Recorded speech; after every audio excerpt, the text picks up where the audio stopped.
One night in the city, John comes home to his wife Karen. However, they don't talk very much and have dinner in different rooms. Their relationship is clearly in shambles.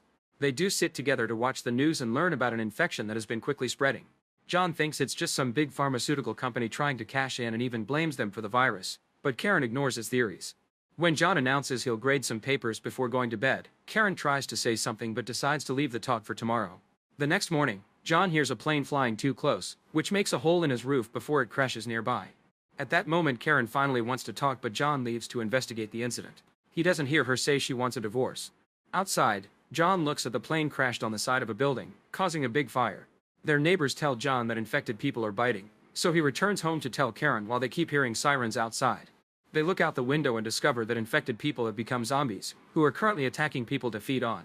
The couple immediately turns on the news and Karen drinks while watching reporters tell everyone to stay inside. Then they check on their food and realize they don't have much, which causes so much stress for John that he rushes to the bathroom to throw up. Karen wants him to get supplies from the neighbor's apartment, pointing out that he should be safe in the corridor and nobody cares about illegal acts anymore. She also promises to take turns. Moments later, John comes back with food and says their neighbor's door was open. Karen agrees to go, but first she puts on a helmet, gloves, and tapes a knife to her shoe. Before leaving, she tells John to take out the moving boxes from the closet so they can use them to store stuff. When Karen returns with more supplies, John asks if the boxes meant she was planning on leaving him or she only got them to put things in storage. Karen only says yes. Afterward, she sends John out with protection to get the neighbor's big TV. That evening, the news reporter announces this is their last broadcast, claiming they'll come back when the situation stabilizes. He reminds everyone to stay inside and avoid physical contact with others. Military teams are evacuating people, so anyone in need of rescue must put an X on their windows. Updates will be done on the radio at 3 in the afternoon. The couple uses tape to add the X to their windows, and later that night a helicopter flies by, but it doesn't stop for them. The next morning, John finds Karen coming back with more stuff. She says she couldn't sleep, so she searched neighboring apartments because they don't know how long they'll be stuck there. John makes her promise they'll give back the stuff when the pandemic is over, but he's very disappointed to see Karen has taken non-essential things, like pretty dresses. Afterward, John's afraid that the zombies may get in and searches for ways to defend himself, like using spray on a lighter to improvise a flamethrower. Karen helps him gather all the knives and hammers in the apartment and some flour to mess with visibility.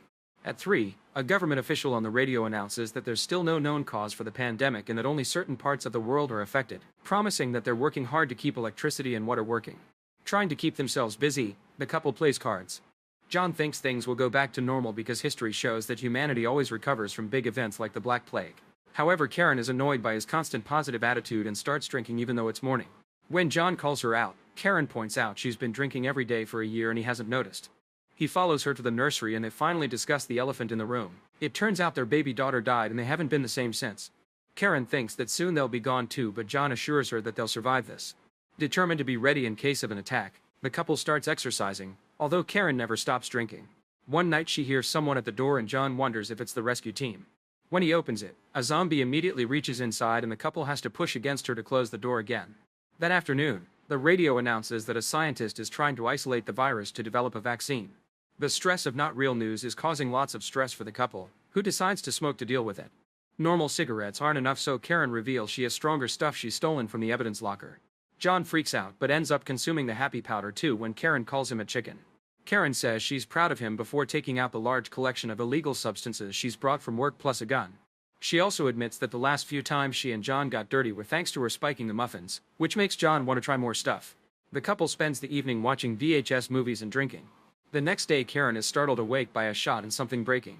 It turns out John is practicing with the gun and has broken a bowl Karen's mother gave her. He points out that she hates her mother, but Karen is angry anyway. When she goes to the bathroom, she sees a rescue helicopter flying by without stopping at their street. During breakfast, John admits yesterday was eye-opening and agrees they need to get ready for the long haul. They start by putting the pieces of the broken bowl outside the door, then they make a bunch of Molotov bombs with their alcohol. They continue to exercise, but they also keep on consuming the happy powder. At 3 they turn on the radio, however there's no broadcast. At that moment someone knocks on their door. The couple gets their hammers ready and open the door just enough to find their neighbors Leo and Emily. They ask to come in and explain their situation. They got stuck in the laundry room after the plane crash, and by the time they finally got out the zombies had invaded their apartment. They guessed there were actual people here because of the broken bowl outside. The guests ask for food since they haven't eaten in 2 days, so John and Karen go to the kitchen. Then both couples start arguing in whispers. Emily tells Leo that Karen went crazy after losing her baby and learning she can't have kids anymore, She also complains about Karen taking down her notes from the laundry room. At the same time, Karen tells John they should be saving the food for themselves and complains about Emily filling the laundry room with angry post-its. John insists that helping is the right thing to do, so Karen suggests they should mix happy powder in the food because it stifles hunger. After sharing dinner, Emily notices that the dresses and the TV look like hers. Karen asks the guests what their plan is and Leo says that if she wants them to leave, they will. However, Karen isn't brave enough to kick them out. Leo mentions they're good at cleaning and Karen replies they can help with that. They spend the rest of the evening drinking and chatting, although Emily doesn't let Leo get too heated in a discussion with John, forcing him to change his opinion to be nice. When it's time to sleep, Leo and Emily are shocked to hear they'll have to do it on the floor. While brushing her teeth, Karen rants to John, saying their guests think they're better because they have extra rooms at their place. However, she still doesn't want to kick them out because she's afraid that after the pandemic is over, other neighbors will judge them for not helping. That night, Karen gets naughty with John just to annoy their guests with the noise. Emily sees it as a competition and gets naughty with Leo too, so both women get louder and louder on purpose.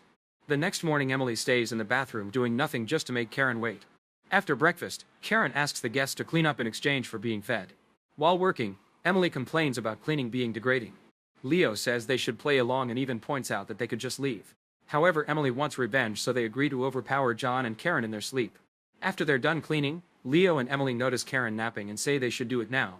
Karen wakes up and takes John to another room to tell him she's suspicious of their guests because she heard what they said. Thinking that Leo and Emily want to kill them, the couple agrees to strike first. Moments later, Karen shares some cookies that she's secretly made with illegal substances, intending to just freak them out. However, she uses too much and the couple eats so many cookies that they end up dying on the couch.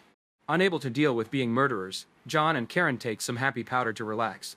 Suddenly they hear Leo and Emily waking up and realize they're becoming zombies, so Karen immediately shoots them down. Then they take the bodies to the other apartment and spend the rest of the day consuming uppers. When it's time to go to bed, they take sedatives to fall asleep.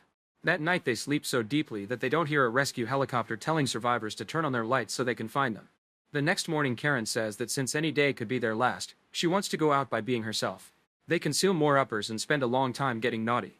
Afterward, while they take a bath, Karen announces that after this is over she wants to adopt a child, and John agrees. They both admit they haven't stopped loving each other and hope to make things work again. The first thing they do is have a date night, and John admits he let work take over his life after they lost the baby. However, the pandemic has given him a new perspective and taught him what he really wants.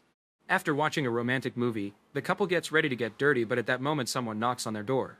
A voice says it's the rescue team and Karen opens the door, only for 3 thugs to burst in and strike her down. They threaten John with a knife and ask him to gather anything valuable while the leader takes Karen to the bedroom to take advantage of her. When she sees an opening, she throws flour at his face and kicks him in the groin. Then she gets some scissors and repeatedly stabs him in the neck. The other 2 thugs come to check on their leader and get angry at Karen, but before they can touch her, John appears with the gun and quickly kills them both. The couple takes the bodies to another apartment before having a drink. Suddenly they hear a voice and realize it's the rescue team. They rush to the window and try to get their attention to no avail. They decide to leave the apartment and discover that the corridor is full of zombies, so John starts hitting them with a hammer and ends up with their blood on his face. This isn't enough to create an opening, so the couple closes the door again and returns to the window, but the helicopters are gone.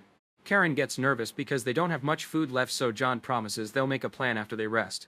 In the middle of the night, Karen wakes up to find John getting all their weapons sharp and flashlights ready with fresh batteries. Then they dress up with some protection and share words of love with a kiss. The couple leaves the apartment and tries to fight their way through the zombie horde. However, there are too many of them and they're forced to go home. After settling down, Karen reveals that she was bitten in the leg. John immediately comforts her, pointing out she may not transform if she stays alive and reminding her that a pharmaceutical company will want to make money with a vaccine soon. That night, Karen discovers she doesn't like wine anymore.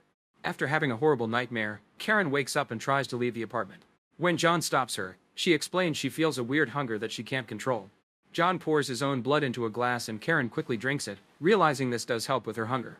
She points out that John can't donate blood forever and he snaps, saying that it's his choice and they just need to wait for help. He hugs her to apologize for her outburst and Karen admits she can smell his blood, so she urges him to cover the wound. Later, the couple discusses their future and cries.